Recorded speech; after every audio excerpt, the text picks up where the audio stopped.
যদি আমার কষ্টের মাঝে আমার পাশে এসে দাঁড়াতে চায় আমি তার কাছে বিয়ে করছি।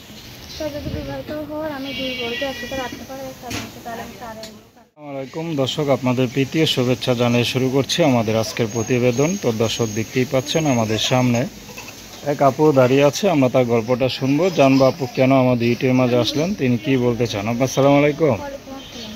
কেমন আছেন? এই তো ভাই আসছে নাম কি আপনার? মেঘলা। খুব সুন্দর নাম। মেঘলা আপু, থাকেন কোথায়? থাকি ঢাকা, দেশের বাড়ি ছিল ঢাকা কোন জায়গায়? ঢাকা সালাম মিরপুর 10। আচ্ছা, তো কে কে থাকে সাথে? মা আছে, ছোট বোন আছে, আর বাবা আছে, বিয়ে করলে চলে গেছে, ছোটবেলায় চলে গেছে। আচ্ছা আচ্ছা, সংসার কে চালায়? আমি চালাই, সেলাই মেশিনের কাজ করে মানুষের দোকানে। পড়াশোনা? করতে পারি না ভাই, ছোটবেলা থেকে অনেক করতে বলেছি, প্রথমত করছিলাম, পরে মারা পরে আর করতে পারি না। আচ্ছা আচ্ছা, তো ইউটিউবে এখন কি মনে করে আসলেন? আজকে তো মনের মতো মানুষ পারলো না, মনের মতো একটা মানুষ পেলে তার কাছে বিয়ের সাথে বসছিলাম, তো আমি ভালোবাসা পছন্দ করি না।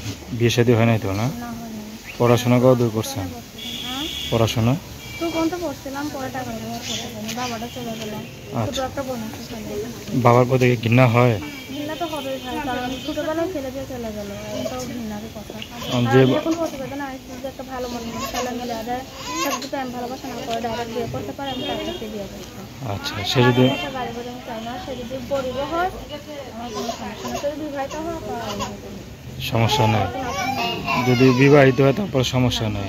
সে যদি আমার পাইতে পারে, যদি এক ছাদের নিচে আপনাকে দুজন একসাথে রাখতে চায়, সমস্যা নেই। থাকতে পারবেন? হ্যাঁ পারবে।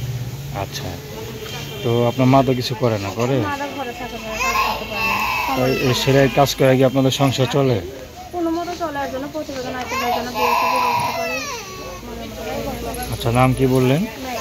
তো দর্শক, তার নাম্বারটা হচ্ছে 01850287585। আমি নাম্বারটা আবারও বলছি 01850287585। তো দর্শক, প্রেম ভালোবাসা সাহায্য সহযোগিতা বিয়ে শাদী করা একান্ত আপনাদের ব্যক্তিগত ব্যাপার। আসুন আমরা 5 ওয়াক্ত নামাজ পড়ি, সর্বদা দেশের সেবা করি।